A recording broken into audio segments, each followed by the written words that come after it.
The Delhi blast was not just an explosion, it was a message, a red alert right in the heart of India.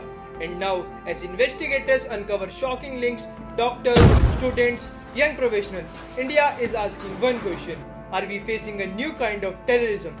Today, we break down the blast, the suspects, the politics, the panic, and why India is calling this an attack from the enemy within.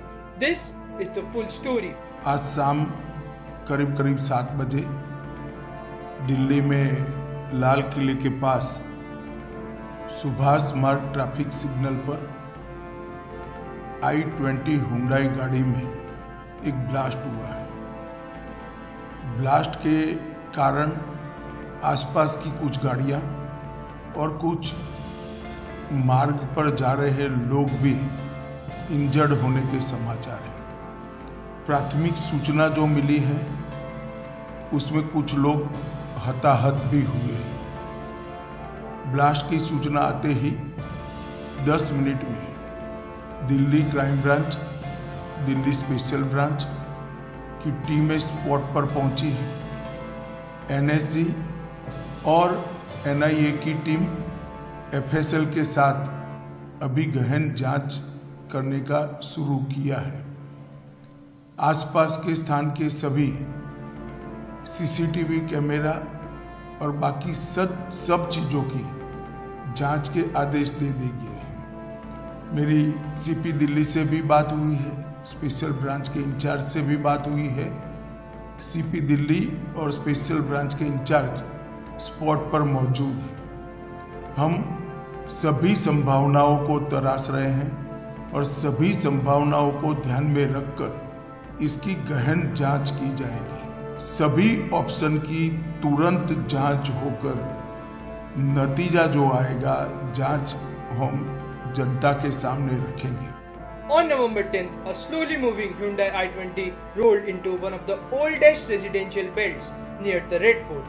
Witnesses say the car was creeping along, almost suspiciously slow, before a massive explosion ripped through the lane.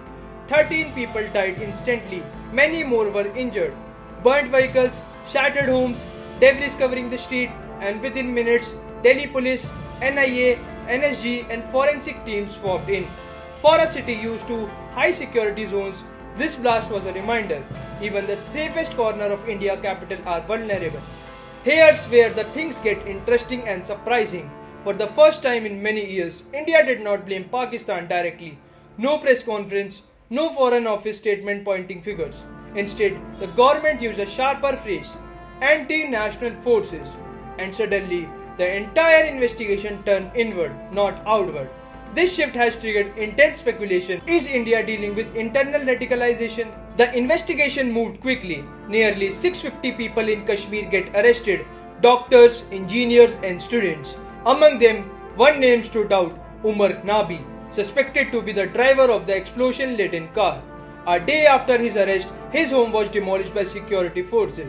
Officials say they were uncovered a network of young professionals, encrypted communications, travel logs and suspicious financial trails linked to earlier unexplained movement across J&K, that is Jammu and Kashmir. But here is the twist. This is not the typical profile of the militant. These are educated people wearing lab coats, carrying degrees, not guns. Which is why investigation have started using a new term, white-collar terror modules. Yes, you hear that right. White-collar terror modules. To understand this shift, we need context. Earlier this year, after an attack near Pahalgam, India and Pakistan exchanged missiles, drones, artillery fire for 4 straight days. The global criticism that followed was massive. Nobody wanted another India-Pakistan escalation. So this time, New Delhi is being extremely careful. No blame, no accusation, no escalation. The spotlight is firmly on internal security.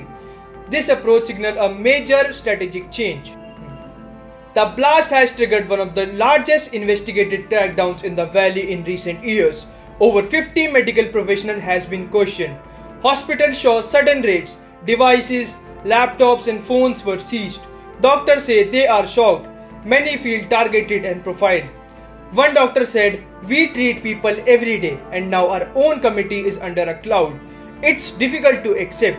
This wave of suspicion has created fear, anger, and deep discomfort across the valley.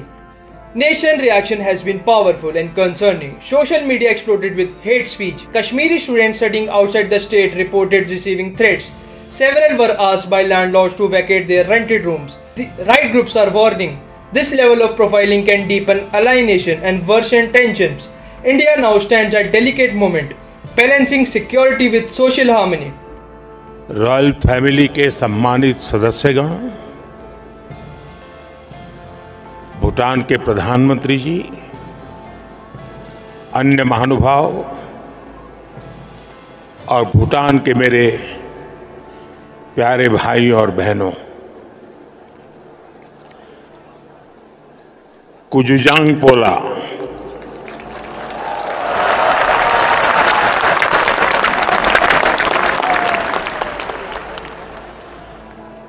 आज का दिन भूटान के लिए, भूटान के राज परिवार के लिए और विश्व शांति में विश्वास रखने वाले सभी लोगों के लिए बहुत अहम है। सदियों से भारत और भूटान का संबंध बहुत ही गहन, आत्मीय और सांस्कृतिक नाता रहा है और इसलिए इस महत्वपूर्ण अवसर पर शामिल होना भारत का और मेरा कमिटमेंट था। लेकिन आज मैं यहां बहुत भारी मन से आया हूं। कल शाम दिल्ली में हुई भयावह घटना ने सभी के मन को व्यथित कर दिया है। मैं पीड़ित परिवारों का दुख समझता हूं। आज पूरा देश उनके साथ खड़ा है। मैं कल रात भर इस घटना की जांच में जुटी सभी एजेंसियों के साथ, सभी महत्वपूर्ण लोगों के साथ संपर्क में था, विचार विमर्श चलता था, जानकारियों के तार जोड़े जा रहे थे। हमारी एजेंसियां इस षड्यंत्र की तह तक जाएगी। इसके पीछे के षड्यंत्रकारियों को बख्शा नहीं जाएगा। All those responsible will be brought to justice.